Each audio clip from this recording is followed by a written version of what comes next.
fork in the road. No, literally a fork in the road. There's probably one if you're driving through any part of Seattle.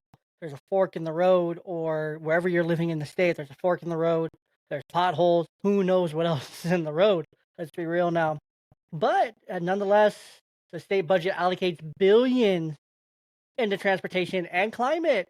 But what does that mean for people like you and me who fill their gas tanks, pay utility bills every month?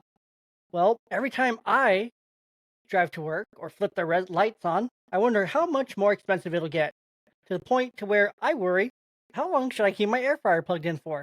I go through and I make sure I unplug all my appliances every single night, as I'm sure you do too. And I'm like, gosh, I can't unplug the fridge. How much is the AC costing me? How much is the heat costing me? How much is this light costing me? How much is it costing me to keep my computer on?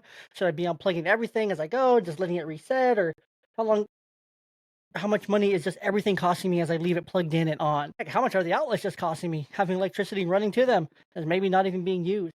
Do you ever think about these things? I do. So that's why we're going to jump into all the transportation and the climate agenda today on episode 3 of the budget breakdown here on the Evergreen Report. And I'm your host, Jay. I'm in a weird order, but just go with it. It's okay. It's Wednesday. It's a great night to go eat some pizza from wherever your favorite pizza place is. I like Pizza Speedway here in the Tri-Cities, right up the road. New episode coming out very shortly with the man behind Pizza Speedway, one of the newest pizza shop here in the Tri-Cities. Absolutely delicious. I love what they're doing over there. Very great stuff. Or you can go and just get this polo off of shopforfathers.com, shopforthers.com. Use the code YOUNGDAD at checkout. You'll save yourself some money. There's some new taxes in the transportation and the climate budget. And there's a lot of things that we're going to break down and jump into. But first, let's talk about what is new or expanded taxes and fees. So there's the Cap and Invest program, aka the CCA, indirect tax on carbon emissions via quarterly auction. Adds 40 to 60 cents per gallon in fuel costs, estimated to raise $3.9 billion over 4 years. So without the Climate Commitment Act, let's say you live here in the Tri-Cities like I do, you see gas around $3.88 or so. Well, it could be $3.44, it could be $3.24, it could be significantly cheaper.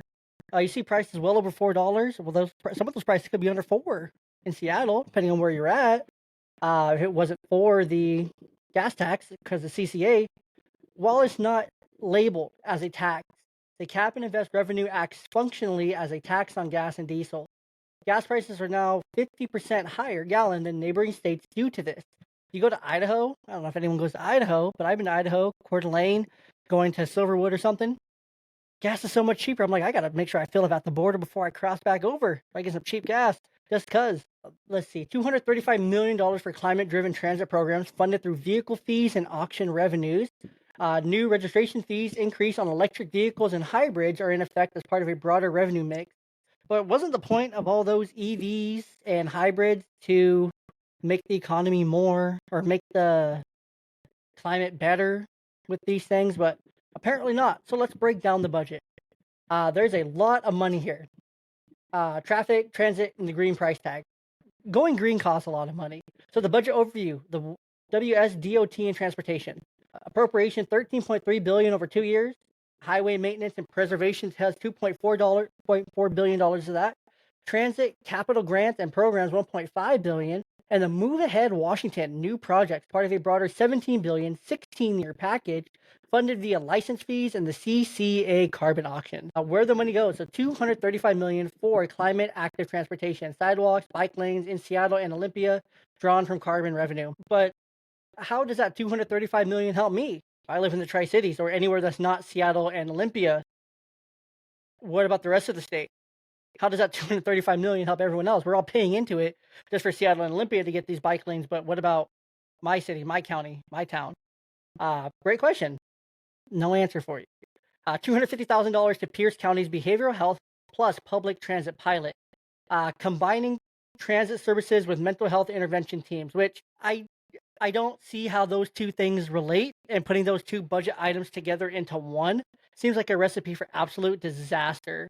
Let's see how this is directly hitting you, because it is. It's directly hitting you. It's directly hitting you at the pump. Due to the Climate Commitment Act, gas is 50 to 60 cents more expensive in 2023 through 2024. For the average Washington household, that costs you $400 to $700 a year in increase. Especially burdens rural drivers, tradespeople, and truckers, which, of course, if it impacts truckers, because it's up 50 to 60 cents a gallon. That's going to impact the cost of your food and your goods that you buy, medication. All those things are going to go up. Doctor's visits, because maybe the doctors are traveling further, rural areas, things like that. Everything's going to cost more because fuel goes up. If fuel goes down, the price of other things go down because there's less operating costs. But if things continue to go up, companies have to take it into effect. So instead of paying 50 cents for bananas, now you're paying 70 cents for bananas because of this, or whatever it might be. So instead of seeing those lower prices, we see higher prices primarily because of fuel, because of truckers. That's how stuff gets transported. It doesn't just fly everywhere. Climate commitment spending. Revenue collected from the cap and invest auction. $3.9 billion projected from 2024 to 2027. $972 million in 2025, $841 million in 2026, and $791 million in 2027. So the key spending programs here are $146.7 million for $200 utility bill credits per household for families making less than 150% of the area median income. Prioritizes overburdened low-income communities. $50.95 million for implementation for climate change planning law. So House Bill 1181, which I don't think I covered. Maybe I did. I don't think I did, actually. I'm not sure if it passed or not. I'm pretty sure it did if it's in the budget here. Includes hiring climate planners, hosting town halls, and helping cities write green plans. So $50 million just for hiring climate planners, hosting town halls, and helping cities write green plans. $50.95 million, so $51 million just for some people to go around, write plans, host town halls. Yeah, great use of $51 million of money. $3 million for clean energy ambassadors. Outreach program with workshops, fairs, community events to promote net zero policies. Wow, what a great use of $3 million. I'm sorry, when it comes to all this climate stuff, it's one area that I will get incredibly sarcastic and incredibly show my leanings on it as well. So it's hard for me to stay unbiased on this. The more I get into this budget, this is the third episode. I tried really hard on education to stay pretty biased, but as we've gotten at episode 2 and now episode 3 of this, we're definitely becoming more and more biased. $10 million for technical support to nonprofits, local governments to access federal tax credits. Okay, that works. Because there's so many taxes, why not help them find tax credit by spending $10 million of tax money to find more tax credit? That makes sense. Makes total sense there. So far we're at $64 million in wasted money. Yeah, that's cool. That's great. Love it. $300,000 for a sewer heat recovery study, researching how to harvest sewer system heat for climate benefit. Cool. Let's up that to $64.3 million now for things that we probably don't need. More controversial line items here. $500,000 for climate tech grant favoring BIPOC and women-owned businesses. So, of course, we're doing that whole reverse racism thing, reparations, focusing on, BIPOC, women-owned businesses. But what about businesses owned by men or people who aren't of color that just own businesses that need these same grants, but they're not going to be able to get them because, they don't meet this criteria because they're not marginalized enough. $250,000 to fund a summit for automatic re-enrollment in Medicaid drop-off populations. We covered that previously. $150,000 for training smart building managers to ensure compliance with new climate rules. I guess $300,000 to study expanding sewer heat recovery system. That one doesn't make any sense. Why do we need to spend $300,000 on that? I don't know. $3 million for clean energy ambassadors promoting a just transition narrative statewide. Just transition. What a slogan. I'm sorry. Just transition. Wow. Sometimes I can't even believe it. Sometimes you just can't believe it. So, of course, you have the cap and invest carbon fees, $3.9 billion raised. This is for gas users and businesses. This is who pays this because of a gas price bump, which is going to... So if there's a gas price bump of this much, that's all going to go, that $3.9 billion, that's going to come back on you, the consumer. $3.9 billion has to come from somewhere. That's going to come back on you in some way, shape, or form. The prices at the pump, the prices in the grocery store, the prices at your doctor's office, the prices on your premium, the prices on your food at the restaurant, your prices everywhere. That's where it's going to come. It's going to come here in all these different areas, right? That's because that's just where it's going to come from. Where else is it going to come from? Utility bill credits, $150 million, round numbers. Climate fund, carbon money, $200 household credit, low, moderate income. Okay, so that one's not bad. they really need it. They're earning it. They're still working. They just have low income. And they need a little bit of help to afford energy and keep the lights on. I don't see anything wrong with that one necessarily, but we still have to pay for it. I really don't understand what this pilot program is here going on in what county did I say? Pierce County. This doesn't make any sense. So we'll see. But this money's coming from the state general fund because it's a pilot program, so they want to see how it works. Seattle and Olympia are going to benefit from $235 million for bike lanes and sidewalks. Great. Love that for them. But what about the rest of the state? Climate planning, 1180 House Bill 1181, $51 million for reports, staff, and community meetings. I love this budget. This is great. Lots of news related to this. There's a gas price watch. King 5 News and the Washington Policy Center have reported year-over-year gas price spike linked to the CCA. Headlines often feature rural residents and small business owners voicing concern. Yeah, because for a small business owner, that's who's going to feel it the most. People just trying to make a living and have their dream business. But now they're having to drive to Costco. That's costing them more. They're having to drive to the supply store. That's going to cost them more. So all that money has to come from somewhere. And they're going to have to pass that money on to the consumer. That's how it works. Pierce County pushback. A handful of suburban council members have raised eyebrows over the behavioral health and transit pilot, saying it merges unrelated services and lacks public input. Yeah, 100%. Bicycle boondoggles. Cairo 7 highlighted community opposition in Olympia where bike lanes dispatch vehicle parking without a clear ridership gain.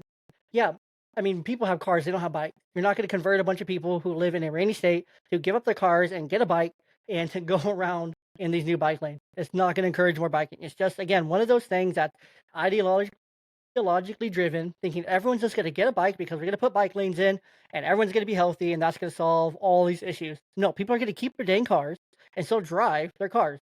But this $235 million could go across the state to fixing roads, infrastructure, potholes, bridges, so much more it could go to. So much more this could go to.